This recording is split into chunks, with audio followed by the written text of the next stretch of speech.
Our sharpshooter, Michael Yardley, sits in the 6th floor window, chambers a 6.5 millimeter full metal jacket round, and prepares to recreate the devastating headshot that killed John Kennedy.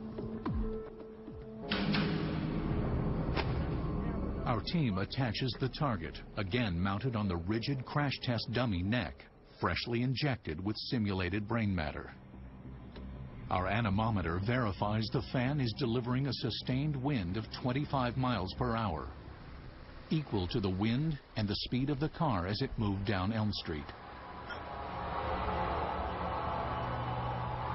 Personnel clear the firing range, and Michael Yardley takes Lee Harvey Oswald's shot.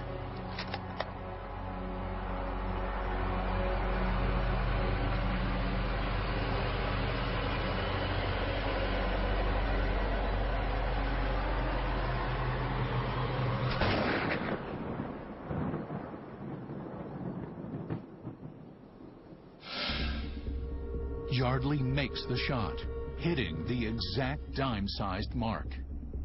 This matches what the Connollys said, what Nellie Connolly said, and that there was matter that fell all over them. And she was sitting there, and her husband sitting here, and there's the matter. You can see it. We've got it just in front of the dash on the where the windshield is, and amazingly, we even have brain matter that appears to have come on the front of the windshield. So it must have come over the top, and because of the wind, was blown back. It's just astonishing. The high-speed camera documents the dispersal of matter in all directions. A large chunk moves backward and lands on the trunk, just like the large piece that Jackie may have been trying to retrieve. This wide spray of matter remains suspended in the air long enough for Patrolman Bobby Hargis to ride through. I rode right through it. I said, what the dickens? I had stuff all over my uniform and on my motorcycle and everything.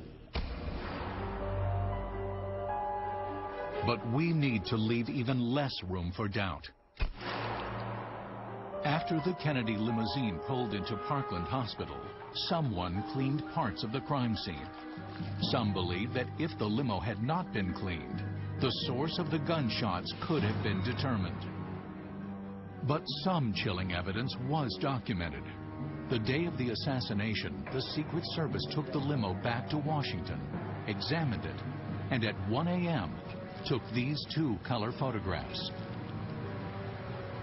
They show the blood on the back seat. However, blood spatter is hard to see.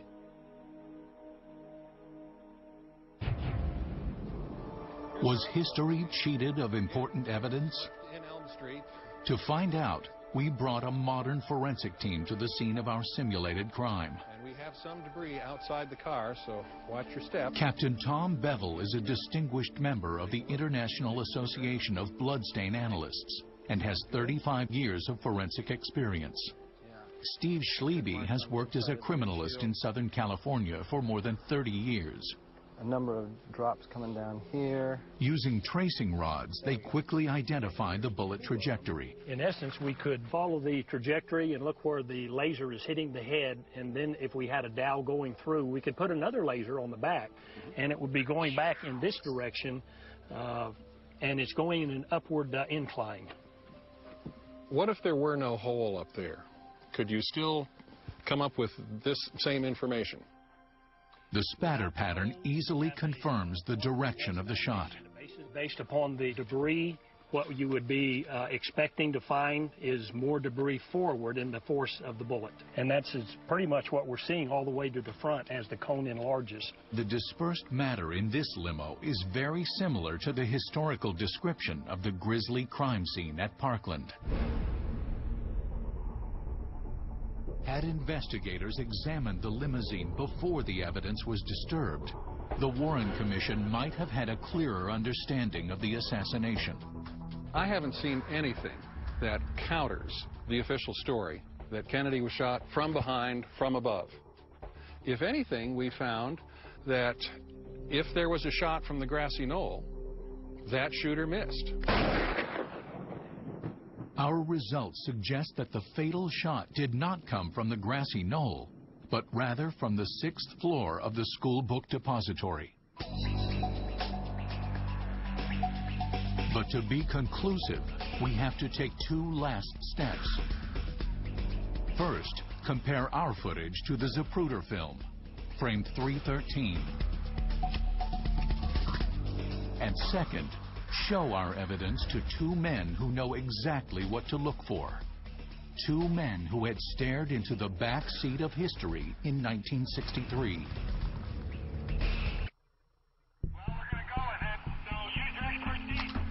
Our tests have zeroed in on where the fatal shot that killed President Kennedy came from. We've also proved that if evidence had been studied at Parkland Hospital, the location of the president's killer might have been confirmed. But to finalize our conclusions, we need to take 2 last steps. Anytime I think about it, you can visualize what you saw. You don't never forget it. After our physical tests, we return to Dallas and show our forensic evidence to 2 men who had lived through a nightmare. What they saw was seared into their memories. Now, by looking at photographs of our test results, they relive that moment when they looked inside the target car. That looks about like what it would be to me.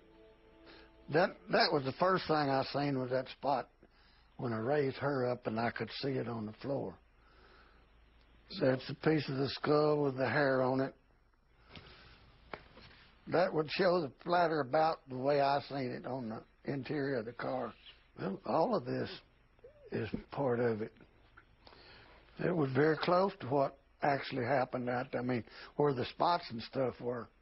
That's about as close as anybody could get it. Next, Jack McNary, the 18-year-old eyewitness. You know, you can see where it's starting to hit the seat down here and where it's dripping over. And I think that, to me, that is a great picture of what happened to send it where I remember seeing it. Yeah, there you go. I do remember all the little pieces. They went down the door and across the back. And that's what it looked like. And they would have been on the floor, down here, here. But this, you got it right here. This, this, and this. I would say that is what I saw. There was one last test to do. Compare our results with the real thing, captured in Zapruder frame 313. But there is a difference between documenting an experiment and showing the death of a human being. For this reason, we've translated the graphic portions of the Zapruder film into a digital facsimile. This allows us to directly compare the data in a way that blunts the Zapruder frame's horrific impact and respects the memory of a beloved president. Here is our test footage, reduced to similar data points. Here is the Zapruder footage. They match almost exactly. The same angle, matter went the same way. It fell forward. Some of it went farther forward and wound up on the windshield. Both eyewitnesses and historical footage reinforce our test results. The Warren Commission was correct. The fatal shot did not come from the grassy knoll.